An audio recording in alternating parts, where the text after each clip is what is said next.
Praise the lord. ఈ దినమున నీవు జలములలో బడి దాటినప్పుడు నేను నీకు తోడై ఉందును.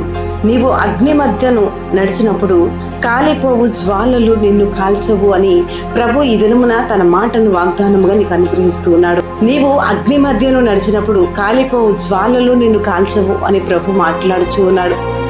అగ్ని లాంటి శ్రమలెన్నో, అగ్ని లాంటి ఇబ్బందులు, ఇరుకులెన్నో, అగ్ని లాంటి ఎన్నో శోధనలు, ఎన్నో రకాల వ్యతిరేకమైన పరిస్థితులు, కన్నీరు, కలవరాలు, ఇటు శ్రమలన్నిటిలో నుండి ఏ దుష్టుని చూపు నీపై లేకుండా, ఏ నష్టము నీకు కలగకుండా ప్రభు తను కాపుదల నీకు ఇస్తూ ఈ దినమున ఈ యొక్క వాగ్దానం ద్వారా దర్శించుచుండగా దేవుని మాటపై, వాగ్దానంపై ఆధారపడు. ఈ దినమంతయు ఈ యొక్క వాగ్దానం నీ పట్ల, నీ కుటుంబం పట్ల నెరవేర్చబడును గాక.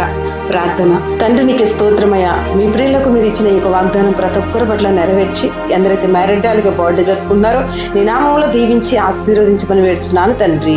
ఆమేన్.